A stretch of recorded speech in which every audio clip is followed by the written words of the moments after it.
Vocês estão bem? Graças a Deus. Vocês podem sentar também, vou pedir só para o Guilherme ficar comigo. Vocês estão animados para essa noite? Vamos fazer alguma coisa essa noite? Eu quero fazer aquilo que o Espírito Santo tem falado ao meu coração. E creio que vamos sair daqui muito abençoados da parte dele, amém? A partir do dia que eu soube que eu ia trazer essa palavra, eu venho brigando com o texto da Bíblia aqui. E a gente vai chegar nele, mas não é agora. E eu queria começar essa mensagem no livro de João, no capítulo 13. Hoje é um culto profético, amém? E Deus me deu uma inspiração sobre que coisa fazer essa noite. E é isso que eu queria compartilhar com vocês. Amém? João capítulo 13, verso 1, começa assim. Vocês me chamam mestre e senhor, e tem razão porque sou. E uma vez eu, seu senhor e mestre, lavei os seus pés. Vocês também devem lavar os pés uns dos outros. Eu lhes dei o exemplo a ser seguido. Façam como eu fiz a vocês. E lhes digo a verdade, o escravo não é maior que o seu senhor, nem o mensageiro é mais importante do que aquele que envia.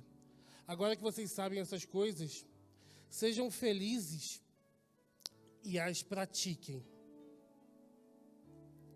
Esse texto é poderoso demais. Jesus era o mestre, ele é o mestre, ele é o nosso mestre. E ao mesmo tempo em que ele é o mestre, ele foi aquele que se humilhou, que deu a sua própria vida por nós. Ele não se importou em ser o próprio Deus. Ele abdicou disso por amor a mim e a você. Hoje somos novas criaturas, fomos salvos, fomos lavados e remidos pelo sangue do Cordeiro. Mas no decorrer dessa passagem, a gente vê algumas coisas acontecendo. E eu queria ler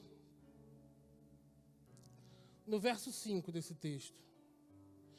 Diz assim, depois derramou água sobre uma bacia e começou a lavar os pés dos seus discípulos, enxugando-lhes com uma toalha que estava na sua cintura. Quando Jesus chegou a Simão Pedro, este lhe disse, o Senhor vai lavar os meus pés? E Jesus respondeu, você não entende agora o que eu estou fazendo, mas um dia você entenderá. Lavar os meus pés de jeito nenhum, protestou Pedro. Jesus lhe respondeu, se eu não lavar os seus pés, não terás comunhão comigo. Simão então exclamou, Jesus, então lave também as minhas mãos e a minha cabeça, não somente os pés. E Jesus diz algo muito poderoso aqui. Jesus responde no verso 10, a pessoa que tomou um banho completo só precisa lavar os pés para ficar totalmente limpa. Vocês estão limpos. E aqui ele diz, mas nem todos. Porque Jesus sabia quem o trairia. Foi por isso que se referiu a isso quando disse, então nem todos estão limpos. E ele continuou no 12. Depois de lavar os pés dele, Jesus vestiu a capa novamente e retornou ao seu lugar e perguntou, vocês entendem o que eu fiz? E eles respondem, vocês me chamam de... E aí a gente vai para o texto que a gente leu. Vocês me chamam de mestre e senhor e tem toda razão porque sou. Aqui nesse momento, os discípulos já estavam lavados pela palavra que era o próprio Cristo. Mas muitas vezes há necessidade de a gente lavar os nossos pés. Ser lavado pela palavra, ser salvo, ser transformado, ser purificado faz parte de quem nós somos. Mas vez por outra é necessário que lavemos os nossos pés. Vez por outra é necessário que a gente reconheça o caminho que a gente está seguindo. Ser salvo não é o fim do caminho, mas é o início. E um caminho de amor e um caminho de prática da palavra vai manter os nossos pés limpos pela nossa jornada.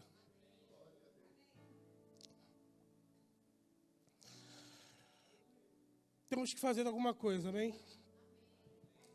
Muitas vezes, na caminhada, sendo crente, sendo salvo, sendo filho de Deus, A melhor decisão a se tomar é se arrepender, é se consertar, é lavar os próprios pés. Somos filhos de Deus, somos justos, somos santos e isso não muda. Mas podemos estar com os pés sujos, podemos estar caminhando por um caminho que não é aquele que Deus queria que caminhássemos. E aí o que fazer? Qual é essa coisa que a gente tem que fazer? Lavar os nossos pés, acertar o caminho, saber qual é aquele caminho sobremodo excelente, que é o caminho do amor. E é esse caminho que nos leva para exatamente aquilo que Deus tem para as nossas vidas. É esse caminho que nos leva a cumprir o chamado, o propósito e a missão que Deus colocou em nossas vidas. Dando essa introdução, eu vou para o texto que Deus colocou no meu coração, que é o de 1 João, capítulo 1, o verso 9.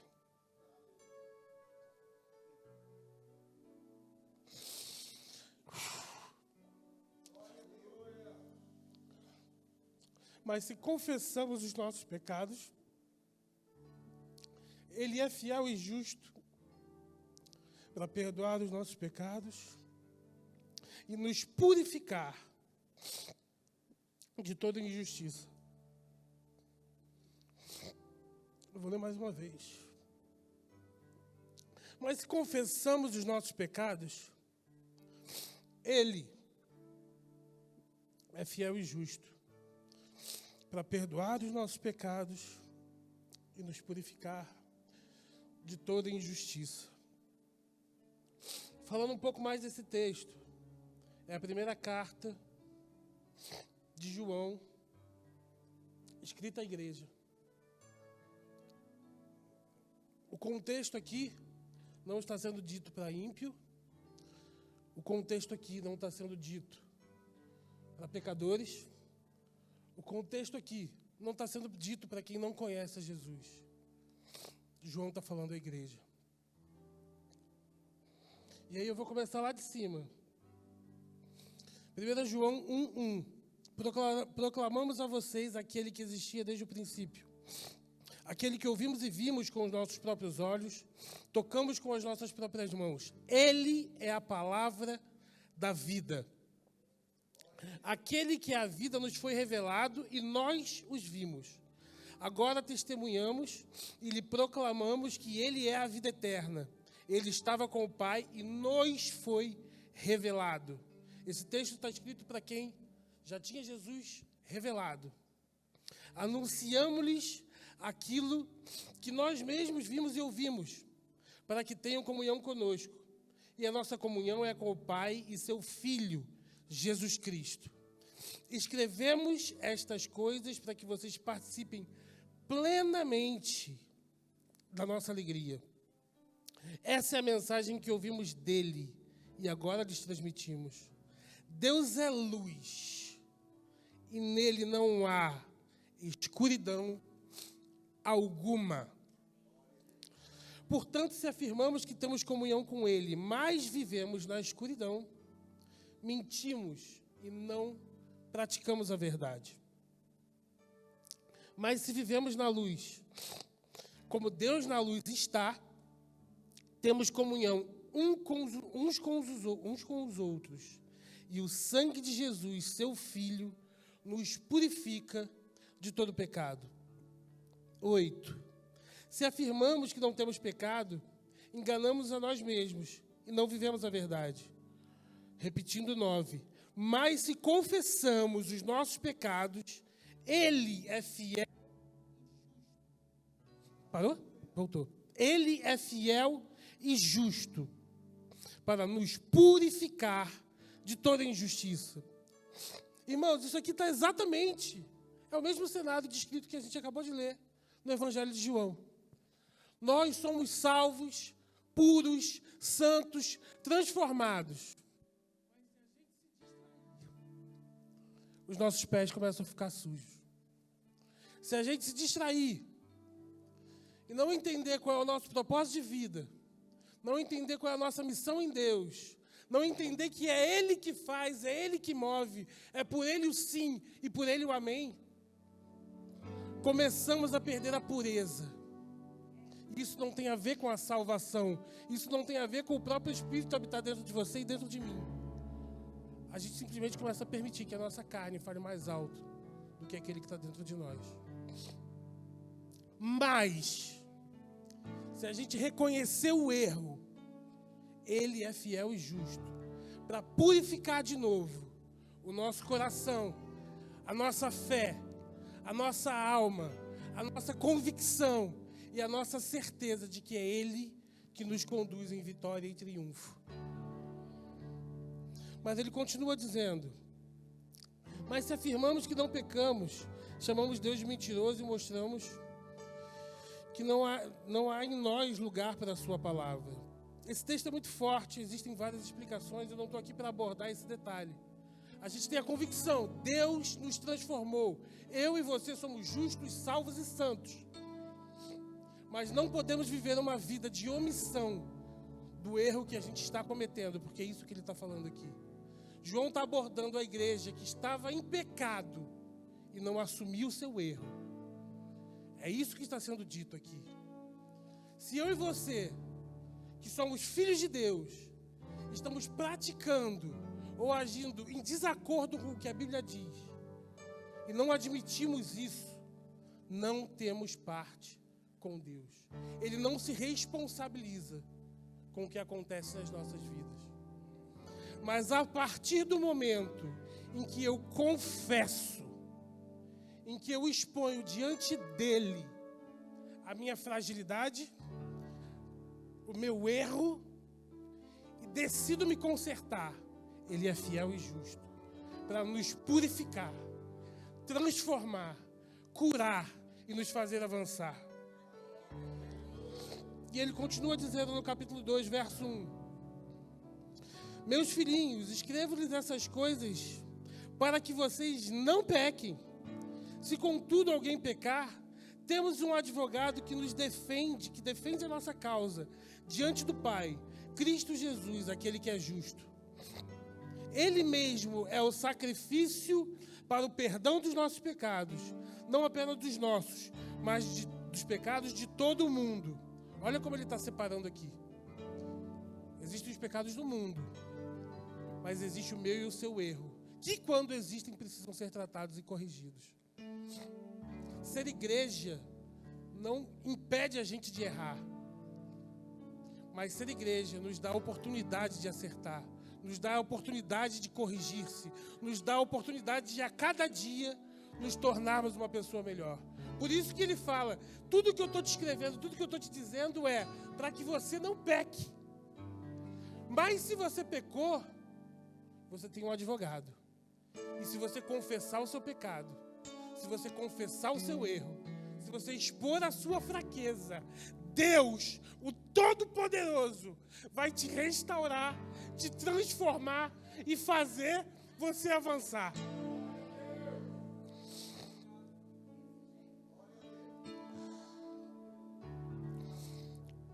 Vou continuar.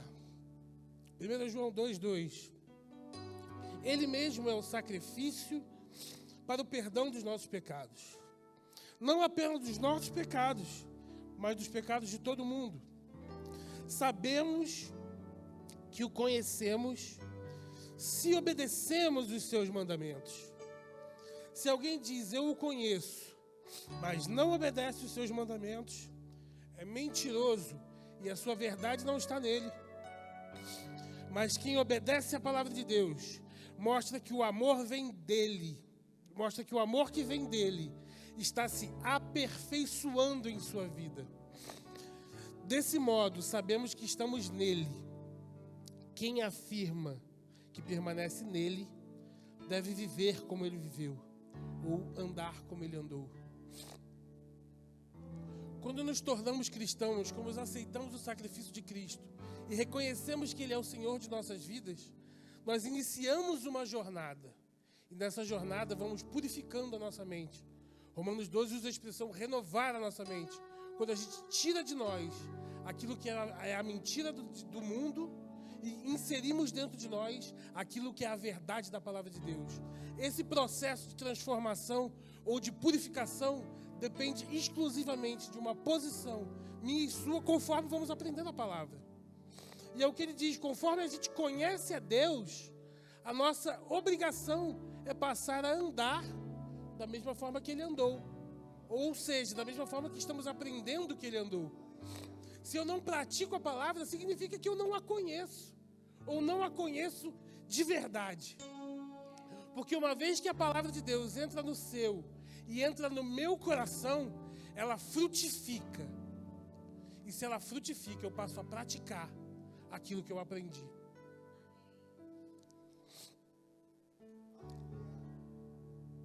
A decisão de reconhecer um erro vem da prática da palavra de Deus. Quando eu conheço a palavra e decido praticar, eu passo a enxergar o erro. E quando eu passo a enxergar o erro, eu tenho que decidir confessar e me arrepender. Quando eu confesso e me arrependo, a minha mente é transformada, o meu corpo é transformado e eu continuo avançando em Deus. Esse é o propósito de Deus para mim e para a sua vida. Conforme vamos aprendendo quem Deus é, vamos nos tornando mais parecidos com Ele. Vamos nos fortalecendo na fé e avançando no propósito que Deus tem para as nossas vidas. Mas isso é uma decisão. E esse texto ele é muito forte por causa disso. E por isso, João faz colocações tão duras. Porque se a gente reconhece a nossa fraqueza e decide não tratá-la, por decisão própria, ficamos estagnados naquilo que Deus tem para as nossas vidas.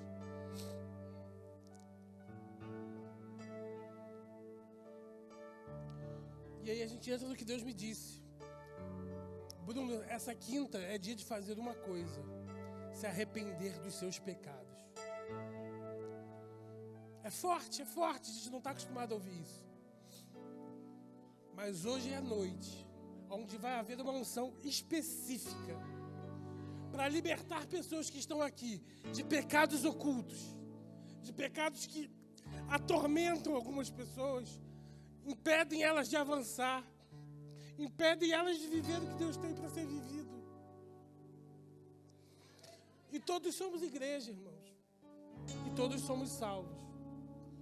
E todos somos santos. Todos somos filhos de Deus. Mas há pessoas aqui com pé sujo, que precisam ser lavados. A gente pega lá o texto de 1 Coríntios 12. Fala-se dos dons, fala-se do poder, mas existe um caminho sobremodo excelente. E esse caminho só pode ser trilhado pelo amor. E é esse amor, que é o amor de Deus, que cura, que transforma e salva, que está disponível para nos lavar os pés. Já somos limpos, já somos salvos, já fomos transformados. Não é uma questão de natureza mais, é uma questão de decisão, é uma questão de postura. Eu queria ler agora Efésios no capítulo 4.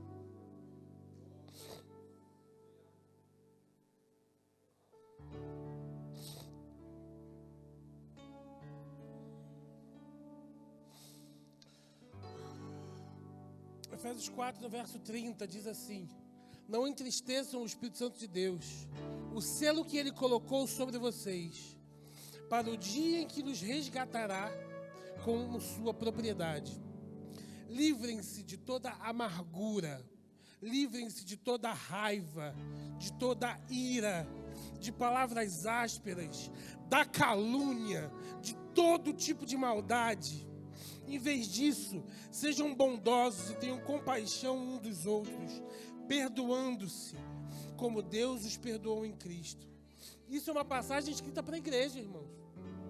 Ele não está falando com ímpios aqui.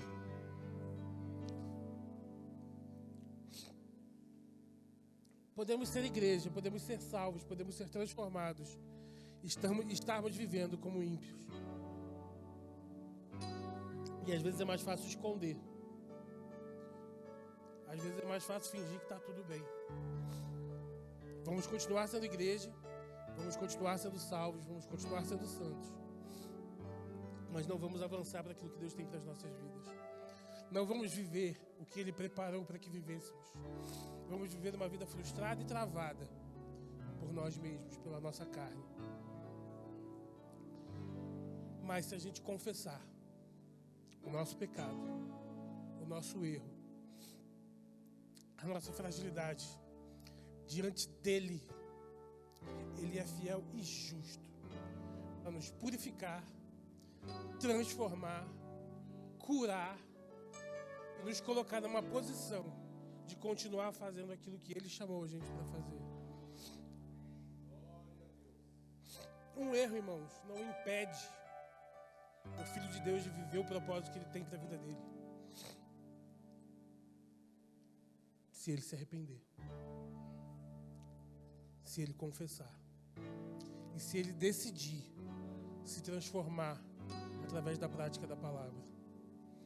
Mas a decisão de ocultar, de fingir que está tudo bem,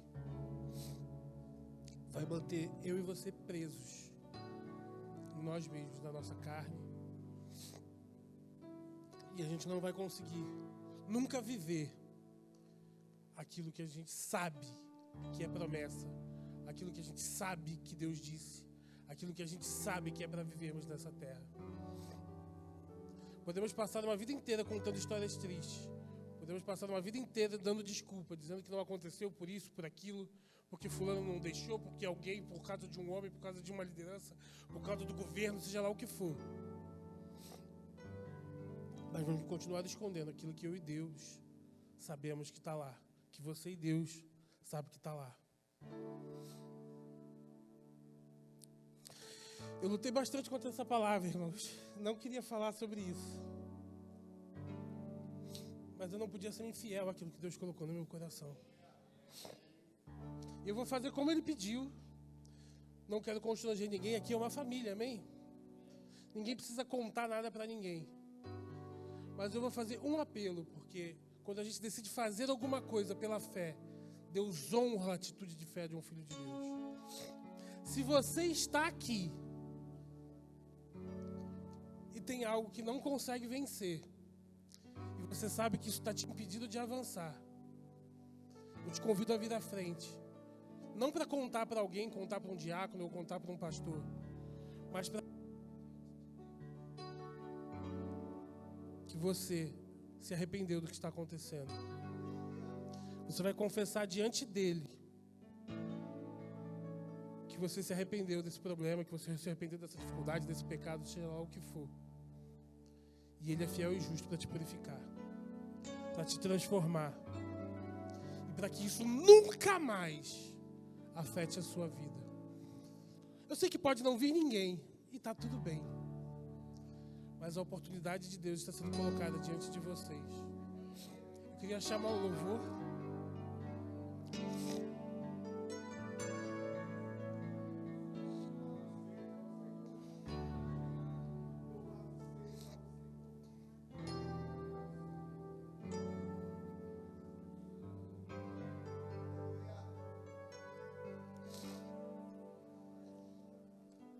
É fiel em todo o tempo.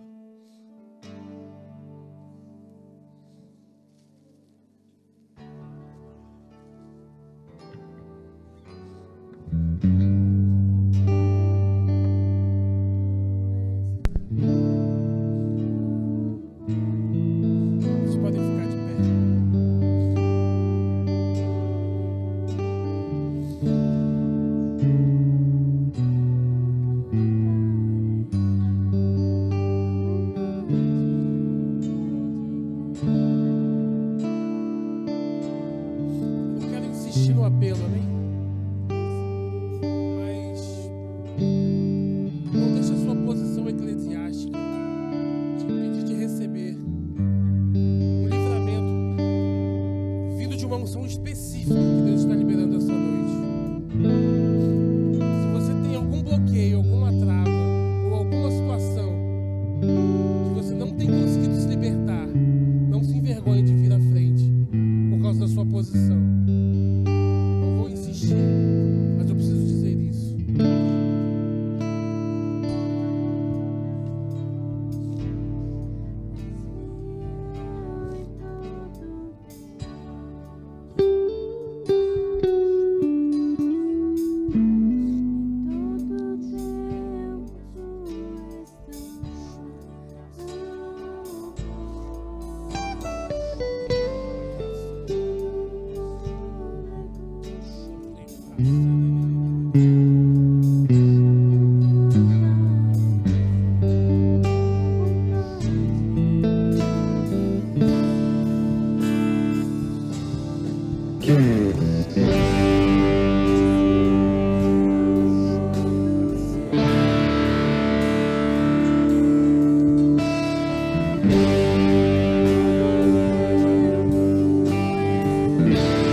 todo tempo, todo tempo, todo tempo tu és tão bom.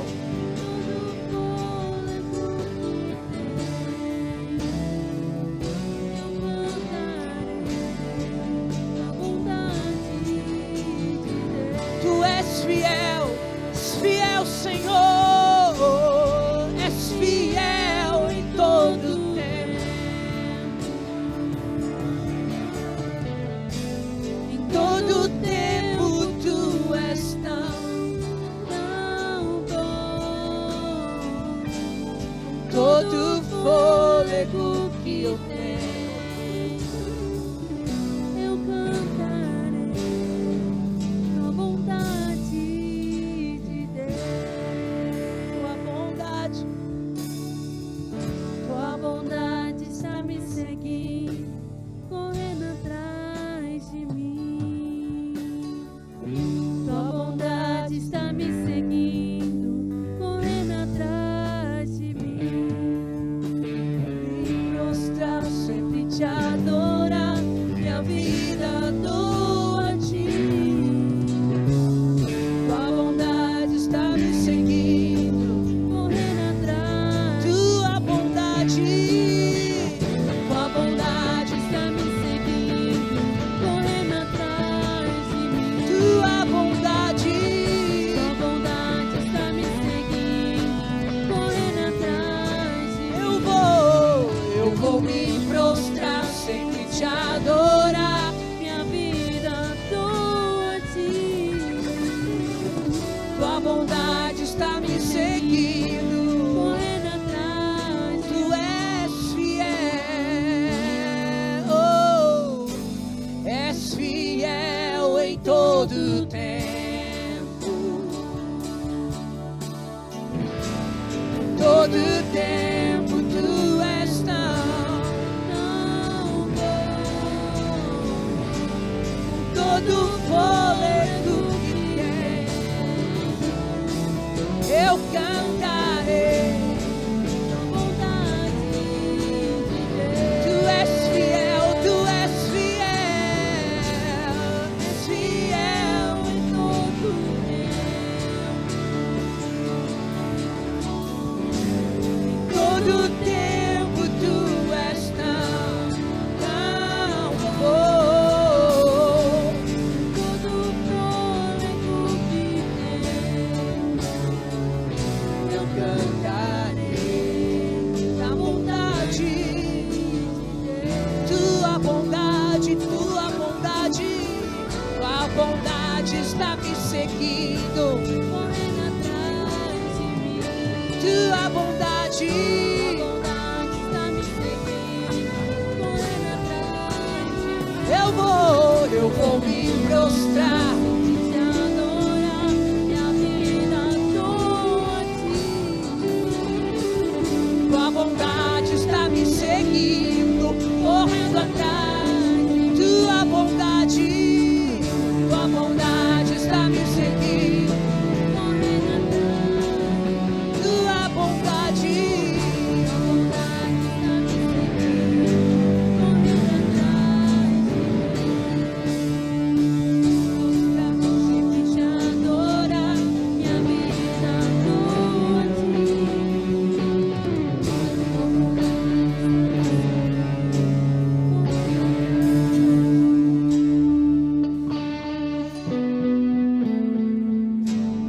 Bem, irmãos, você está feliz? Eu também estou. Vamos continuar avançando, amém? Já que ninguém pode roubar aquilo que Deus tem para nossas vidas, não vamos ser nós mesmos que vamos fazer isso.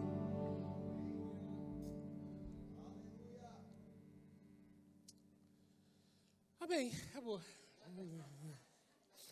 Boa noite para vocês podem se sentar.